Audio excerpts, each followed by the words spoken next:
بسم اللہ الرحمن الرحیم۔ محترم اور معزز ناظرین، قرآن کریم کی تفسیر کا سلسلہ چل رہا ہے، جس میں 11ویں پارے کی سورہ یونس چل رہی ہے۔ آج ہم سورہ یونس کی 21ویں آیت سے تفسیر کریں گے۔ آپ سے پھر ایک مرتبہ یہ درخواست ہے کہ قرآن کریم کی اس تفسیر کو قرآن کریم کھول کر سامنے رکھ کر سننے اور سمجھنے کی کوشش کریں۔ اس سے انشاءاللہ قرآن کا نور حاصل ہوگا اور تفسیر کے سمجھنے میں بہت مدد حاصل ہوگی۔ سورہ یونس کی 21ویں آیت سے آج تفسیر ہوگی انشاءاللہ۔ اعوذ باللہ من الشیطان الرجیم، بسم اللہ الرحمن الرحیم۔ وَإِذَا أَذَقْنَا النَّاسَ رَحْمَةً مِّن بَعْدِ ضَرَّاءَ مَسَّتْهُمْ إِذَا لَهُم مَّكْرٌ فِي آيَاتِنَا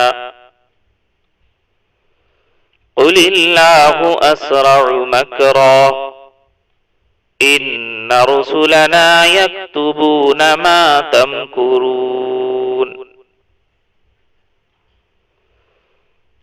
اور انسانوں کا حال یہ ہے کہ جب ان کو پہنچنے والی کسی تکلیف کے بعد ہم ان کو رحمت کا مزہ چکھاتے ہیں تو ذرا سی دیر میں وہ ہماری نشانیوں کے بارے میں چال بازی شروع کر دیتے ہیں۔ ان سے کہہ دو کہ اللہ اس سے بھی جلدی کوئی چال چل سکتا ہے۔ یقیناً ہمارے فرشتے تمہاری ساری چال بازیوں کو لکھ رہے ہیں۔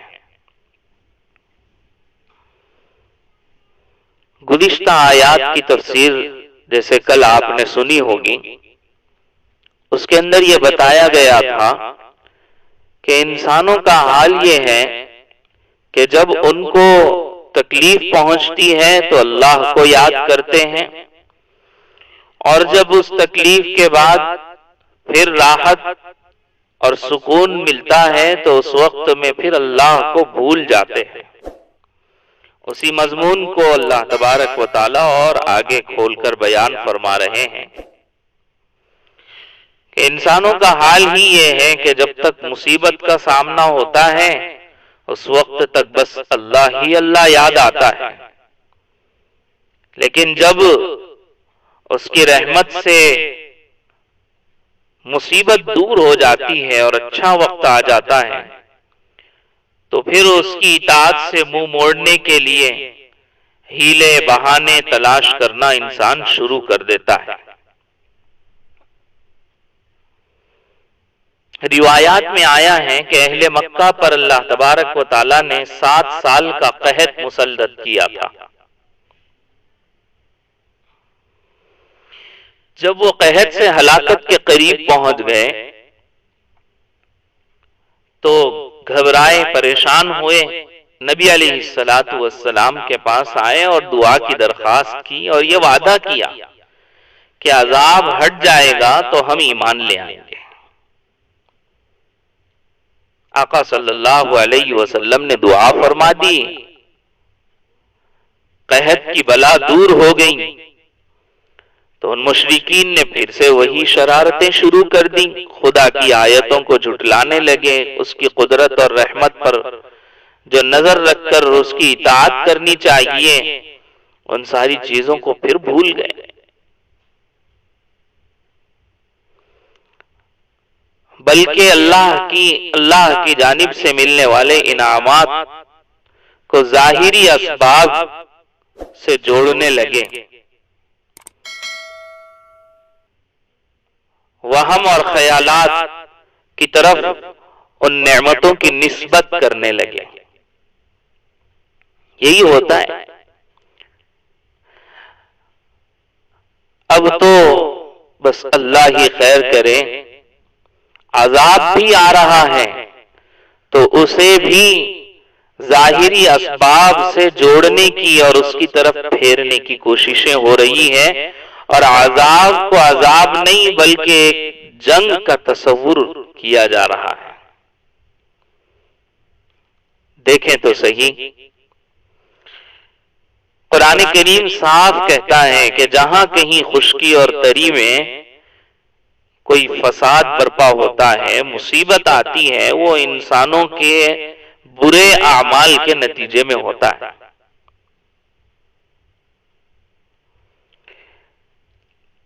اب یہ مرض جو وبائی چل پڑا ہے کرونا کے نام سے، سیدھی سی اور ظاہر سی بات ہے، بالکل کھلی ہوئی بات ہے کہ یہ انسانوں کی بدعملی کا نتیجہ ہے۔ اللہ اس کے ذریعے سے انسانوں کو اپنی قدرت سمجھانا چاہ رہے ہیں، اپنی وحدانیت اور اپنے مالک ہونے کو باری تعالیٰ اس کے ذریعے سے سمجھانا چاہ رہے ہیں، لیکن پوری دنیا کو یہ کہلوایا جا رہا ہے کہ جی یہ تو ایک مہاماری ہے اور فلاں جگہ سے آئی ہے، جانوروں سے اٹھنے والی بیماری ہے، انسانوں میں منتقل ہو گئی ہے، ایک سے دوسرے کو لگ رہی ہے، اور فلاں اور چنا اس طرح کی باتیں کی جا رہی ہیں، جبکہ اکابر ہمارے علماء قرآن کریم کی روشنی میں کہہ رہے ہیں کہ یہ سیدھے سیدھے اللہ کا عذاب ہے، چاہے کہیں سے آیا ہو، اللہ کے بھیجنے سے آیا ہے۔ ظاہری توہمات کی طرف، بے اصل خیالات کی طرف اس کو جوڑ دینا یہ بہت غلط ہے، اور پھر اس کے لیے جنگ کا لفظ استعمال کرنا کہ ہم اس جنگ کو جیتیں گے، کرونا ہار جائے گا، ہم جیتیں گے۔ اللہ کے عذاب کے لیے جنگ کا لفظ استعمال کرنا، کس سے جنگ کر رہے ہیں؟ اللہ سے، نعوذ باللہ من ذالک۔ اس لیے اس موقع پر اس کو جنگ کہنے سے بھی بہت بچنے کی ضرورت ہے۔ یہ اللہ کا عذاب ہے، ہمارے اعمال جس دن صحیح اور درست ہو جائیں گے انشاءاللہ یہ عذاب ختم ہو جائے گا۔ تو لوگوں کا یہی معاملہ ہے، اللہ کی طرف نظر جانے ہی نہیں دیتے، اللہ کی طرف نگاہ اٹھنے ہی نہیں دیتے۔ یہ سارے حالات اللہ تبارک و تعالیٰ بھیجتے ہی اس لیے ہیں لعلہم یرجعون، تاکہ وہ ان حالات کی وجہ سے اللہ کی طرف واپس پلٹ کر آئیں۔ تو یہ انسانوں کا معاملہ ہے۔ اللہ تبارک و تعالیٰ فرما رہے ہیں کہ جب اچھا وقت آتا ہے تو پھر اس کی اطاعت سے منہ موڑ کر ہیلے بہانے تلاش کرنا یہ لوگ شروع کر دیتے ہیں۔ اس کی مثال ابھی آیت نمبر 22 میں آگے آ رہی ہے، اگلی آیت کے اندر اللہ تبارک و تعالیٰ فرما رہے ہیں کہ تمہاری یہ ہیلا بازیاں ہمارے فرشتے ایک ایک کر کے لکھ رہے ہیں، تمہارے یہ بہانے جو تم تراش رہے ہو اللہ سے دور جانے کے لیے، اللہ کی اطاعت سے منہ موڑنے کے لیے جو بہانے تم بنا رہے ہو، ہمارے فرشتے ایک ایک چیز کو لکھ رہے ہیں۔ پورا دفتر تیار ہوگا اور قیامت کے دن وہ سارا کچا چٹھا تمہارے سامنے کھولا جائے گا۔ خدا کے علم سے تمہاری یہ ساری مکاریاں، چال بازیاں، تمہارے ہیلے بہانے کہاں باہر جا سکتے ہیں؟ تم اپنے مکر اور ہیلے سے، اپنے بہانوں سے خدا کی نافرمانی کر رہے ہو اور خوب اس بات پر غرور کر رہے ہو کہ دیکھو جی ہم نے تو ہیلے بنا دیے، بہانے بنا دیے۔ حالانکہ تمہیں سمجھنا چاہیے قُلِ اللَّهُ أَسْرَعُ مَكْرًا،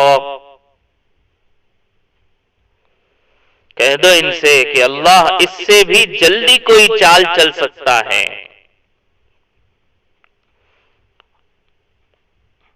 خدا کا مکر، خدا کی چال تمہارے مکر سے، تمہارے چال سے بہت زیادہ تیز اور بہت زیادہ سریع الاثر ہے، بہت جلدی اثر کرنے والی ہے۔ اللہ مجرموں کو جو مہلت دیتا ہے اس لیے تاکہ وہ غفلت کے نشے میں خوب چور ہو جائیں اور پھر اللہ تبارک و تعالیٰ ان کو پکڑے، اور ایسے وقت میں اور ایسے انداز سے پکڑے کہ پھر وہ اپنی اس پکڑ کا انہوں نے کبھی تصور بھی نہیں کیا ہوگا اور اس پکڑ سے وہ کبھی باہر بھی نہیں نکل سکتے۔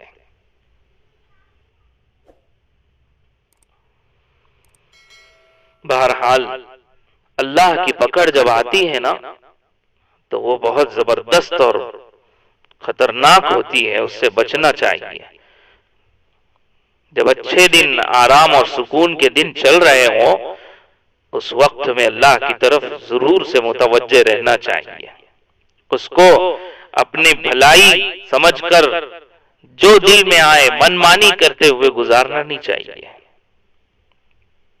اسی کو اللہ تبارک و تعالی یہاں پر فرما رہے ہیں ان رسلنا یکتبون ما تمکرون، کہ ہمارے فرشتے تمہاری ساری چال بازیوں کو لکھ رہے ہیں۔ اب اگلی آیت میں اللہ تبارک و تعالی نے اس کی مثال دی ہے کہ کیسے راحت اور سکون آنے کے بعد انسان اللہ کو بھول جاتا ہے۔ دیکھیے هو الذی یسیرکم فی البر والبحر حتی اذا کنتم فی الفلک وجرین بهم بریح طیبۃ وفرحوا بها جاءتها ريح عاصف وجاءهم الموج من كل مكان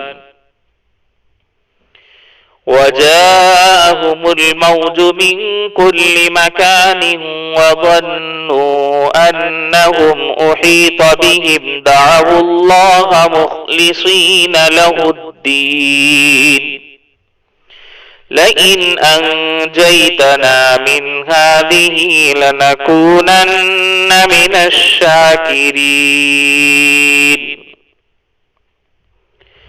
فلما أنجاهم إذا هم يبغون في الأرض بغير الحق يا أيها الناس إنما بغيكم على أنفسكم متاع الحياة الدنيا ثم إلينا مرجعكم فننبئكم بما كنتم تعملون۔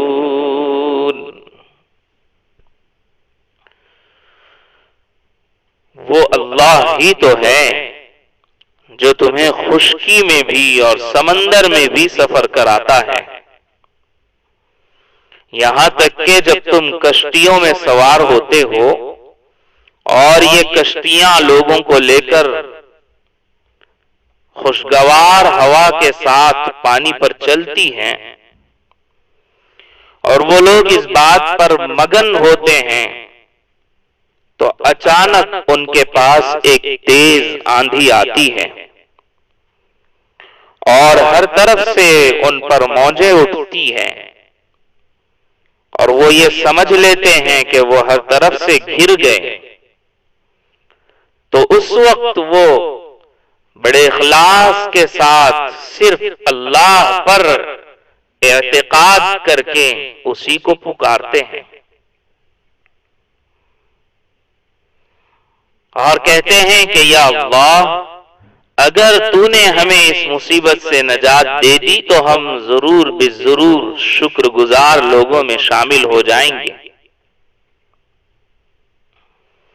لیکن جب اللہ ان کو نجات دے دیتا ہے تو زیادہ دیر نہیں گزرتی کہ وہ زمین میں ناحق سرکشی کرنے لگتے ہیں۔ اے لوگو، تمہاری یہ سرکشی در حقیقت خود تمہارے اپنے خلاف پڑ رہی ہے۔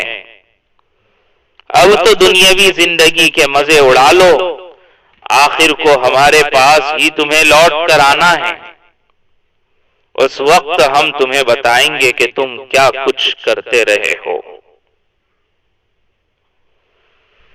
یہ ہے انسان کی، اور یہاں پر خاص طور پر مشرکین کو خطاب کر کے کہا جا رہا ہے، تو ان کی موقع پرستی۔ گزشتہ کل بھی یہ مثال تفسیر میں دی گئی تھی، یہاں قرآن کی آیات ہی کے اندر آ گئی کہ مشرکین مکہ جب سفر کرتے تھے سمندری، اور وہ اس وقت میں بادبانی کشتیوں میں کیا کرتے تھے، آج بھی ترقی اتنی ہونے کے باوجود کبھی سمندر کی لہریں ایسی اٹھتی ہیں کہ بڑے بڑے جہازوں کو نگل لیتی ہے۔ وہ اس وقت میں بادبانی کشتیوں سے سفر جب کیا کرتے تھے تو جب وہ سکون اطمینان کے ساتھ سمندر پر چلتی رہتی تھی کشتیاں، تو خوب ہنستے کھیلتے مزے اڑاتے رہتے تھے۔ لیکن جب سمندری طوفان کی لہروں میں پھنس جاتے، جکڑ جاتے، ہر طرف سے موت گھیرے ہوئے نظر آنے لگتی اور وہاں سے نکلنے کا کوئی راستہ نظر نہ آتا، تو پھر وہ اپنے سارے فرضی معبودوں کو چھوڑ کر صرف اللہ ہی کو پکارا کرتے تھے،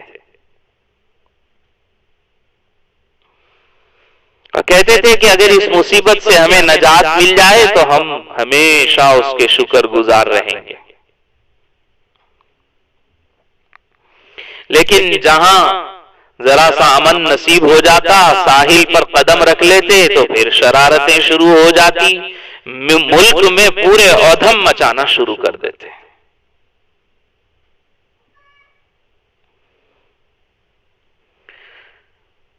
حضرت اکرمہ رضی اللہ تعالیٰ عنہ کا واقعہ اس وقت میں یاد آتا ہے۔ ابو جہل کے جو بیٹے تھے، فتح مکہ ہوا تو حضرت اکرمہ وہاں سے مکہ چھوڑ کر بھاگے کہ میں کہیں پہاڑی سے کود کر جان دے دوں گا، سمندر میں چھلانگ لگا دوں گا، لیکن اسلام قبول نہیں کروں گا۔ یہ کہہ کر ساحل سمندر پر گئے، ایک کشتی میں سوار ہو کر نکل پڑے۔ بحری سفر، سمندر کا سفر، تھوڑی دور جا کر کشتی کو طوفانی ہواؤں نے جب گھیر لیا تو کشتی کا جو ناخدا تھا، کشتی کا جو چلانے والا تھا، وہ کہنے لگا سارے مسافروں سے کہ اب اپنے فرضی معبودوں کو بھول جاؤ، وہ لات، منات، عزا اور فلاں اور چنا کوئی تمہارا اب ساتھ نہیں دینے والے۔ اب تمہیں اگر اس سمندری طوفان سے بچنا ہے تو ایک اللہ کو پکارو۔ کہنے لگے اکرمہ، ارے اسی خدا سے تو بچ کر بھاگ کر کے آنے کی میں کوشش کر رہا ہوں، اور تم بچنے کے لیے اسی خدا کو پکارنے کے لیے کہہ رہے ہو۔ کہنے لگا کہ بس یہاں پر وہی خدا بچا سکتا ہے، باقی کوئی خدا جن کو تم پکارتے ہو، جن کو پوجتے ہو، جن پر تم چڑھاوے چڑھاتے ہو، کوئی کام نہیں آئے گا۔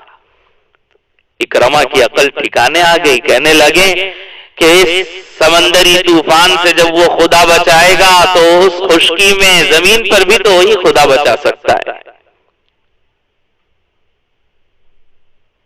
واپس پلٹ کر آئے اور نبی علیہ الصلوۃ والسلام کے ہاتھ پر آ کر مشرف باسلام ہوئے۔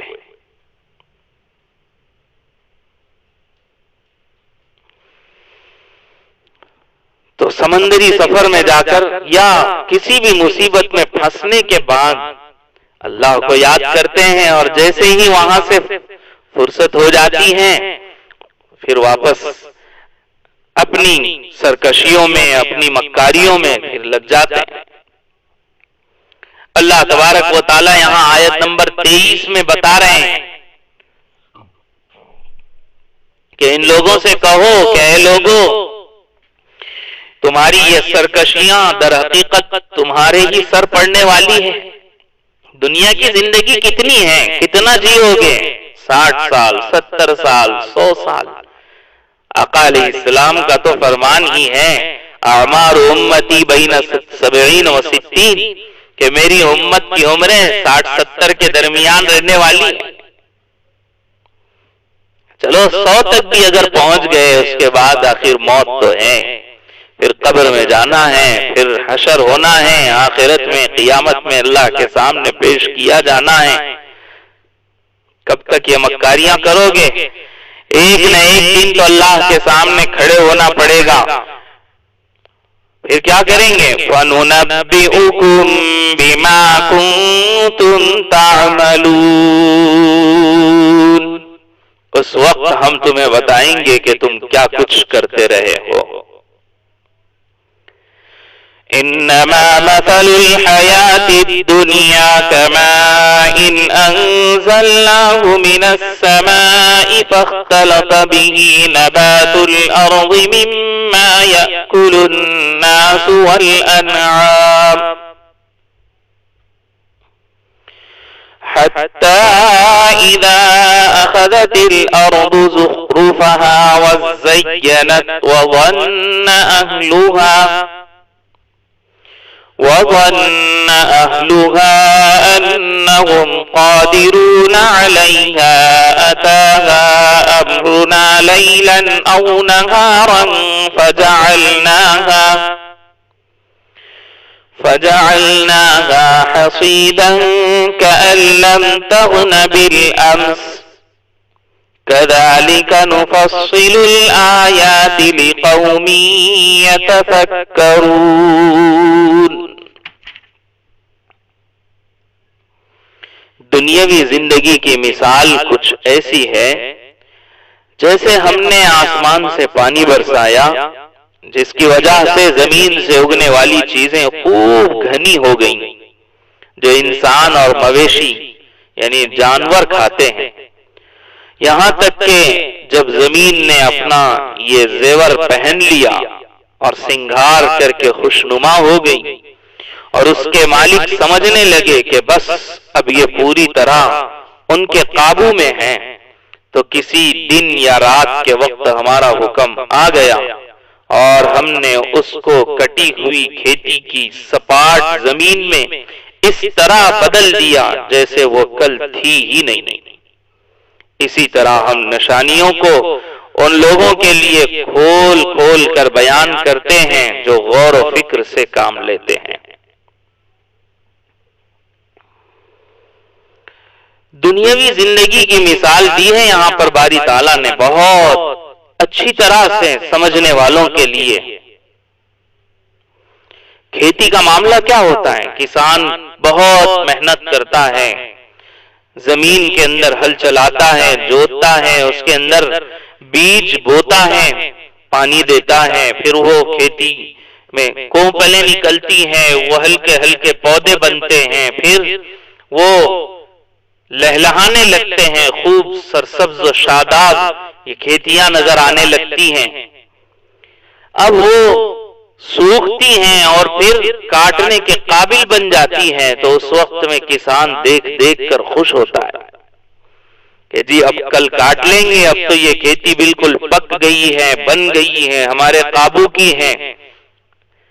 اللہ تبارک و تعالیٰ فرما رہے ہیں کہ لیکن اچانک کبھی ہمارے عذاب کا کوڑا اس پر برستا ہے اور وہ راتوں رات یا دن کے کسی لمحے میں بالکل ایسی ہو جاتی ہے جیسے تھی یا نہیں۔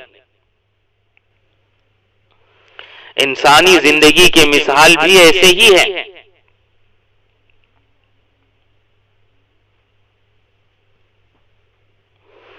حضرت حضرت شاہ صاحب رحمت اللہ علیہ نے اس مثال کو بہت باریک انداز میں، بہت بہترین انداز میں سمجھایا ہے کہ یہ مثال انسان کی زندگی پر فٹ ہوتی ہے اور ثابت ہوتی ہے۔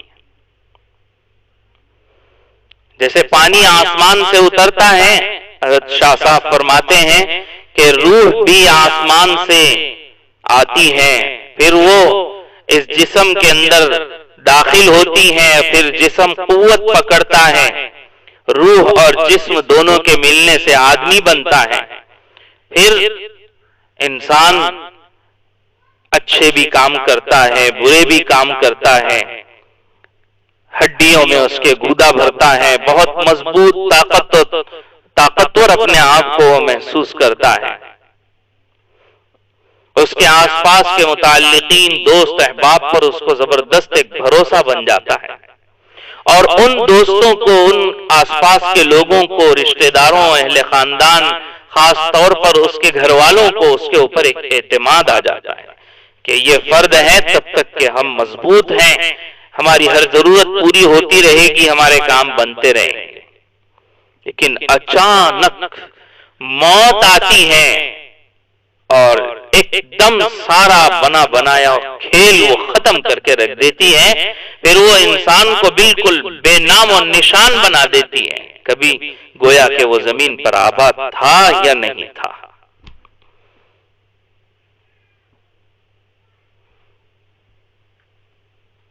تو خدا کا حکم جب آ پہنچتا ہے تو پھر انسان سوتا ہو یا جاگتا ہو، غافل ہو یا بیدار ہو، کوئی شخص کسی حالت میں اس حکم کو نہیں روک سکتا ہے۔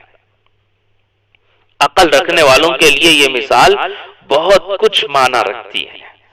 زندگی جینا ہو اللہ کے لیے جینا چاہیے، اطاعت و فرما برداری کے ساتھ جینا چاہیے، اپنی طاقت، مال وغیرہ پر غرور نہیں رکھنا چاہیے۔ پتہ نہیں کب اللہ کا بلاوا آئے اور پھر اللہ کے سامنے، اللہ کے حضور پیش ہونے کا حکم آ جائے اور وہاں ہم اللہ کی نعمتوں کا حساب نہ دے پائیں۔ ہماری مثال زندگی کی بھی بالکل اسی طرح سے ہے، جیسے کھیتی کی مثال ہوتی ہے۔ واللہ یدعو الی دار السلام وَيَهْدِي مَن يَشَاءُ إِلَى صِرَاطٍ مُسْتَقِيمٍ، اور اللہ لوگوں کو سلامتی کے گھر کی طرف دعوت دیتا ہے اور جس کو چاہتا ہے سیدھے راستے تک وہ پہنچا دیتا ہے۔ سلامتی کا گھر، سلامتی کے گھر سے یہاں پر جنت مراد ہے، جنت۔ اللہ تبارک و تعالی کی طرف سے سارے انسانوں کو دعوت عام ہے کہ وہ ایمان لائیں، نیک عمل کریں اور اس کے ذریعے سے وہ جنت حاصل کریں۔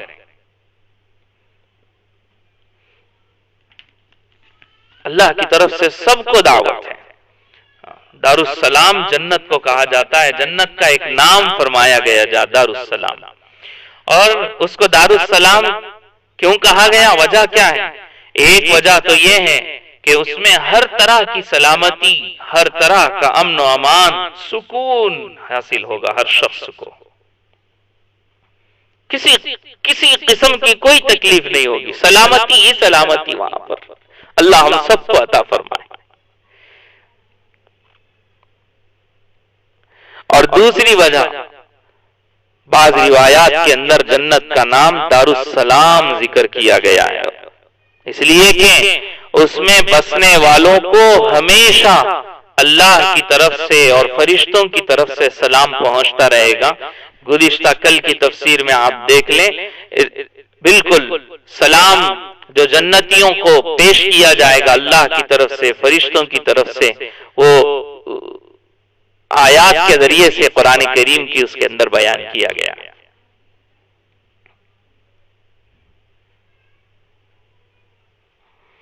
حضرت عبداللہ ابن عباس رضی اللہ تعالیٰ عنہ فرماتے ہیں کہ دارالسلام یہ جنت کے 7 ناموں میں سے ایک نام ہے، اس لیے دارالسلام کسی گھر کا نام رکھنا مناسب نہیں ہے۔ مفسرین نے فرمایا، حضرت مفتی شفیع صاحب رحمت اللہ علیہ نے معارف القرآن میں لکھا ہے کہ دارالسلام کسی گھر کا نام رکھنا یہ مناسب نہیں ہے۔ اسی طرح جنت یا فردوس وغیرہ نام رکھنا بھی گھروں کا مناسب نہیں ہے۔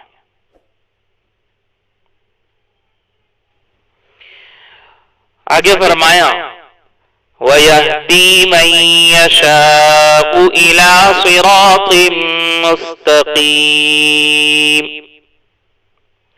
یعنی اللہ تعالیٰ پہنچا دیتا ہے جس کو چاہتا ہے سیدھے راستے پر۔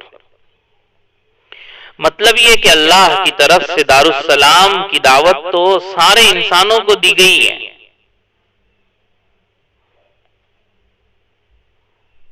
لیکن وہاں پر پہنچتا کون ہے؟ جو سیدھے راستے پر کھڑا کر دیا جاتا ہے، صحیح راستے پر جو چلتا ہے، اللہ جس کو اچھے نیک کاموں کی توفیق دیتے ہیں وہ جنت تک پہنچتا ہے، سیدھے راستے کی توفیق۔ اس لیے ہمیشہ سیدھے راستے کی توفیق مانگنا بھی چاہیے اور دعا کرتے رہنا چاہیے۔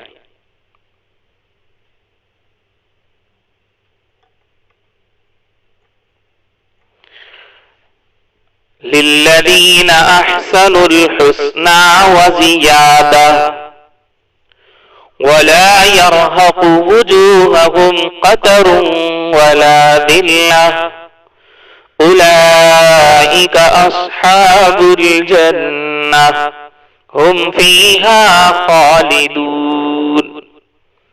جن لوگوں نے بہتر کام کیے ہیں، بہترین حالت انہی کے لیے ہے، اور اس سے بڑھ کر کچھ اور بھی۔ ان کے چہروں پر نہ کبھی سیاہی چھائے گی نہ ذلت، وہ جنت کے رہنے والے ہیں اور وہ اس میں ہمیشہ ہمیش رہیں گے۔ جو سیدھے راستے پر چلیں گے ان کے لیے اللہ تبارک و تعالیٰ نے یہ انعام بیان فرمایا کہ اچھے کام کرنے والوں کے لیے اچھائی ہے، بہتری ہے ان کے لیے، اور بہت کچھ اللہ تبارک و تعالیٰ نے ان کے لیے تیار کر رکھا ہے۔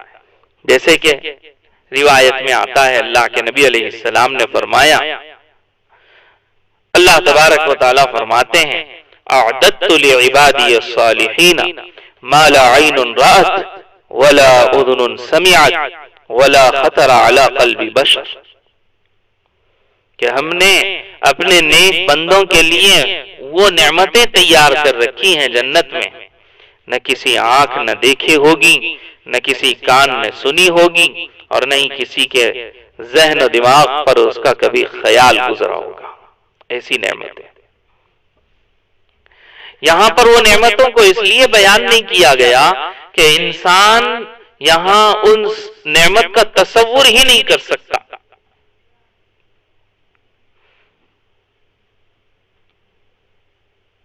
یعنی کچھ نعمتیں ایسی ہوں گی کہ اگر اللہ تعالیٰ ان کو یہاں بیان فرما بھی دیں تو اس کی لذت اور ان نعمتوں کی حلاوت کو انسان یہاں محسوس نہیں کر سکتا۔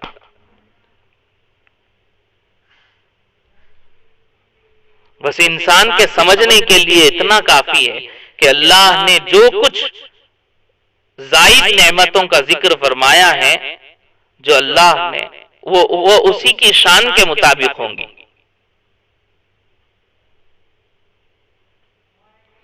حضور علیہ السلام نے اس آیت کی تفسیر میں فرمایا کہ جب تمام جنتی جنت کی نعمتوں میں ہوں گے اور مزے اڑا رہے ہوں گے جنت کی نعمتوں کے، تو اللہ تبارک و تعالیٰ فرمائیں گے کہ ہم نے تم سے ایک وعدہ کیا تھا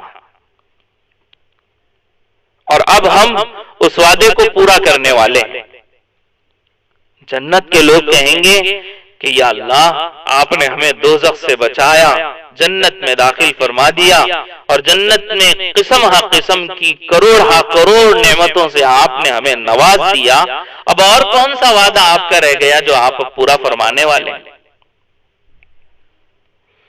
اس موقع پر اللہ تبارک و تعالی اپنے سامنے سے حجاب ہٹائیں گے، پردہ ہٹائیں گے اور اپنی زیارت کرائیں گے۔ روایت میں آتا ہے کہ جب باری تعالیٰ اپنی زیارت سارے جنتیوں کو نصیب فرمائیں گے تو نبی علیہ السلام نے اس کی منظر کشی کی ہے، منظر بتایا ہے کہ تم اپنے رب کو ایسے دیکھو گے جیسے تم 14ویں رات کے چاند کو دیکھتے ہو. کسی کو دیکھنے میں کوئی تکلیف نہیں ہوگی کہ ہٹو بچو، کوئی شور نہیں ہوگا، سب کو رب تعالیٰ دکھائی دے رہے ہوں گے. اور حدیث میں اللہ کے نبی علیہ السلام نے فرمایا جب یہ جنتی اپنے حق اپنے رب اپنے معبود برحق کی زیارت کریں گے تو اس وقت میں جنتی دیکھتے رہیں گے دیکھتے رہیں گے دیکھتے رہیں گے یہاں تک کہ 70,000 برس گزر جائیں گے. پھر ایک دم پردہ یوں ہٹے گا، دیدار کا وقت ختم ہو جائے گا اور جنتی سارے کی سارے پریشان ہو جائیں گے. یا اللہ یہ کیا، کیوں آپ نے یہ اتنی بڑی نعمت ہم سے چھین لی؟ ابھی تو ہم آپ کو دیکھنا شروع ہی کیے تھے. اللہ کی جانب سے فرمان ہوگا کہ میرے بندو تم 70,000 برس مجھے دیکھتے رہے، تمہیں کچھ پتا ہی نہ چلا، جاؤ جنت میں تمہاری حوریں تمہارا انتظار کر رہی ہیں. اللہ کریں کہ ہم سب کو یہ منظر مل جائے، نصیب ہو جائے اور اللہ ہمیں بھی اپنا دیدار نصیب فرمائے. تو یہاں زیادہ سے مراد وہی اللہ کا دیدار ہے. آقا صلی اللہ علیہ وسلم فرماتے ہیں یہ نعمت جو ہوگی اپنے اللہ کے دیدار کی، وہ ان تمام نعمتوں میں جو اب تک اہل جنت کو ملی ہوگی سب سے زیادہ لذیذ، سب سے زیادہ محبوب ہوگی، سب سے زیادہ پسندیدہ ہوگی یہ نعمت ان کو. اور بعض روایات میں یہ بھی آیا ہے کہ ہر جمعہ کو اللہ تبارک و تعالیٰ ایک بازار سجائیں گے، وہ بازار میں سے گھوم کر کے جنتی واپس آئیں گے اور اللہ تبارک و تعالیٰ پھر ان کو دیدار اپنا نصیب فرمائیں گے. اللہ ہمیں بھی اپنا دیدار نصیب فرمائے. تو جنتیوں کا یہاں تذکرہ فرمایا باری تعالیٰ، وَلَا يَرْهَقُ وُجُوهَهُمْ قَتَرٌ وَلَا ذِلَّةٌ، اور ان کے چہروں پر کبھی سیاہی نہیں چھائے گی اور نہیں ذلت چھائے گی. ان کے چہروں پر خوبصورت نور سے چمکتے دمکتے چہرے ہوں گے ان کے. ہاں روایت میں آیا اللہ کے نبی علیہ السلام نے فرمایا کہ جمعہ کے دن بازار لگے گا جنت والوں کے لیے اور وہ جنت کے بازار میں کیا کچھ بکے گا؟ اللہ کے نبی فرماتے ہیں کہ وہاں جنتیوں کے لیے چہرے بکیں گے. چہرے، جنتی جائیں گے بازار میں اور چہرے لگا لگا کر کے دیکھیں گے کون سا چہرہ مجھے سوٹ ہوتا ہے، کون سے چہرے سے میں اور خوبصورت دکھتا ہوں. اور پھر وہ نئے چہرے کے ساتھ جب اپنی جنت میں جائے گا تو اپنی حوروں کے سامنے جب کھڑا ہوگا وہ حوریں کہیں گی کہ او ہو سرتاج، آج تو بہت ہی خوبصورت لگ رہے ہو، بڑا بہترین چہرہ آپ نے پسند کیا ہے. جب یہ بازار میں ہوں گے اللہ تبارک و تعالیٰ اپنی قدرت سے ان کی حوروں کے چہروں کو بھی تبدیل کر دیں گے.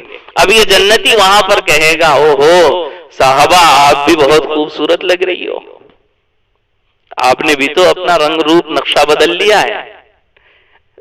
پھر سے نئی لذتیں، پھر سے نئے مزے شروع ہوں گے. تو یہ کون ہوں گے؟ اولئک اصحاب الجنہ. سنو جنت کے رہنے والے ہوں گے وہ لوگ، اور وہ کب تک رہیں گے جنت میں؟ 1000 سال، 2000 سال، 4000 سال. ہم فیہا خالدون، کوئی گنتی نہیں ہے ان برسوں کی، ان دنوں کی، ان سالوں کی. فرما رہے ہیں خالدون، ہمیشہ ہمیشہ رہیں گے اس جنت کے اندر، کبھی ان کو اس جنت سے نکالا نہیں جائے گا. والذین کسبوا السیئات جزاء سیئۃ بمثلها وترهقهم ذلة ما لهم من اللہ من عاصم. كأنما أغشيت وجوههم قطعا من الليل مظلما أولئك أصحاب النار هم فيها خالدون۔ رہے وہ لوگ جنہوں نے برائیاں کمائی ہیں تو ان کی برائی کا بدلہ اسی جیسا ہوگا، اور ان پر ذلت چھائی ہوئی ہوگی، اللہ کے عذاب سے انہیں کوئی بچانے والا نہیں ہوگا۔ ایسا لگے گا جیسے ان کے چہروں پر اندھیری رات کی تہیں چڑھا دی گئی ہیں۔ وہ دوزخ کے رہنے والے ہیں اور وہ اس میں ہمیشہ ہمیشہ رہیں گے۔ اہل جہنم کا تذکرہ ہے، ان کے چہروں پر ذلت چھائی ہوئی ہوگی، سیاہی ان کے چہروں پر ایسی لگے گی جیسے رات کی تہیں چڑھا دی گئی ہو، ان کے چہروں کے اوپر سیاہی ہی سیاہی لیپ دی گئی ہو، تھوپ دی گئی ہو۔ کوئی بچانے والا نہیں ہوگا ان کو جہنم سے۔ اور ایک بات یہاں پر یہ فرمائی اللہ نے، جزاء سیئۃ بمثلھا، ان کی برائی کا بدلہ اسی جیسا برا ہوگا، یعنی جتنی برائی کی ہوگی اتنی ہی سزا ان کو برابر کی ملے گی، کوئی زیادہ نہیں ہوگا اس سے۔ قربان جائیں باری تعالیٰ پر، اللہ بس اللہ ہے، وہ اللہ ہے۔ نیکیوں کے سلسلے میں یہ نہیں فرمایا، پچھلی آیت ہی میں دیکھ لیجئے کہ نیک کام کرنے والوں کے لیے بہتری ہوگی اور اس اچھائی بھلائی اور بہتری میں اور مزید بھی عطا کیا جائے گا ان کو، یعنی نیکیوں پر تو ثواب کئی گنا زیادہ دیا جائے گا، جس میں اللہ کی نعمت، اللہ کی طرف سے ایک نعمت اس کی زیارت بھی داخل ہے، لیکن برائی کا بدلہ بس اتنی اس کے برائی کے برابر ہی ملے گا، اس سے زیادہ نہیں دیا جائے گا۔ وَيَوْمَ نَحْشُرُهُمْ جَمِيعًا ثُمَّ نَقُولُ لِلَّذِينَ أَشْرَكُوا مَكَانَكُمْ أَنْتُمْ وَشُرَكَاؤُكُمْ فَزَيَّلْنَا بَيْنَهُمْ وَقَالَ شُرَكَاؤُهُمْ مَا كُنْتُمْ إِيَّانَا تَعْبُدُونَ۔ اور یاد رکھو وہ دن جب ہم ان سب کو اکٹھا کریں گے، پھر جن لوگوں نے شرک کیا تھا ان سے کہیں گے کہ ذرا اپنی جگہ ٹھہرو، تم بھی اور وہ بھی جن کو تم نے اللہ کا شریک مانا تھا، پھر ان کے درمیان جو رشتہ تھا ہم وہ ختم کر دیں گے، اور ان کے وہ شریک کہیں گے کہ تم ہماری عبادت تو نہیں کرتے تھے۔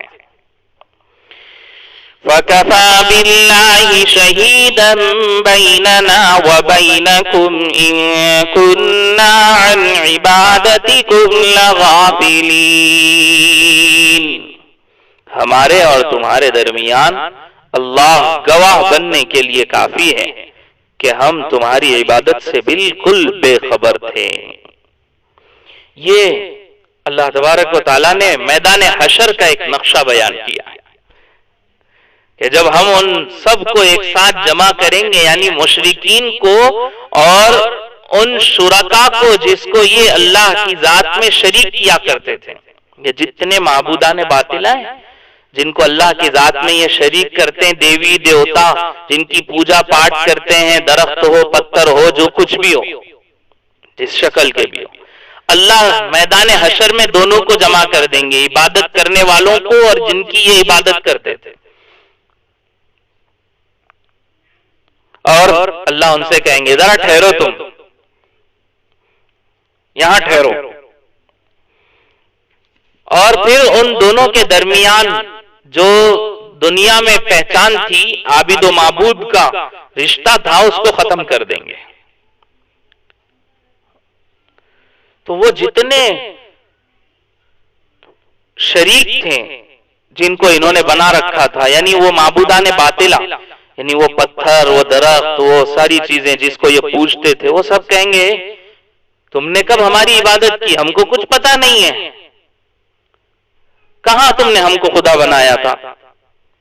سارے اس لیے کہ وہ بے جان تھے، ان کو تو پتہ ہی نہیں تھا.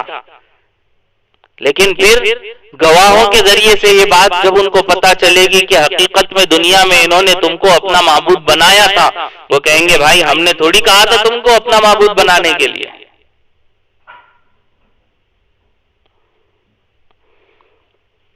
ہم تھوڑی کہتے تھے کہ تم ہماری عبادت کرو اور فلاں کرو، ہم پر چڑھاوے چڑھاؤ.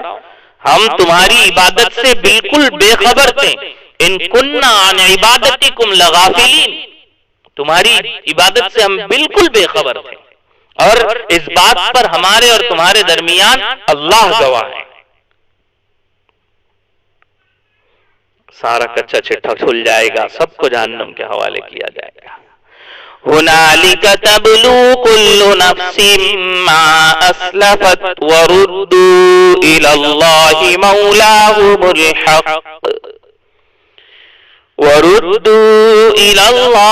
مولاهم الحق وضل عنهم ما كانوا يفترون.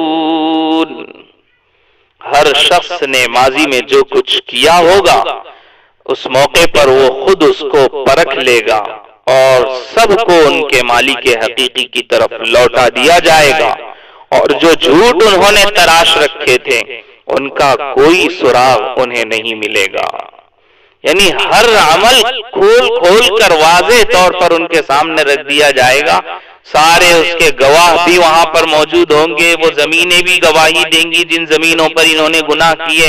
اگر ان کی نہیں مانیں گے تو اللہ ان کی زبانوں کو تالے لگا کر وہ ہاتھ پیر اور ان اعضاء کو گواہ بنا کر سامنے کھڑے کر دیں گے جن اعضاء سے انہوں نے گناہ کیے. ہر عمل کھول کھول کر ان کے سامنے ظاہر کر دیا جائے گا، وہ خود اس کو دیکھ لیں گے اللہ کی طرف لوٹنے کے بعد.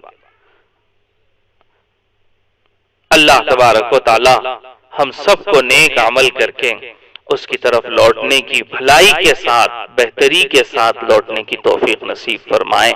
وآخر دعوانا الحمدللہ رب العالمین.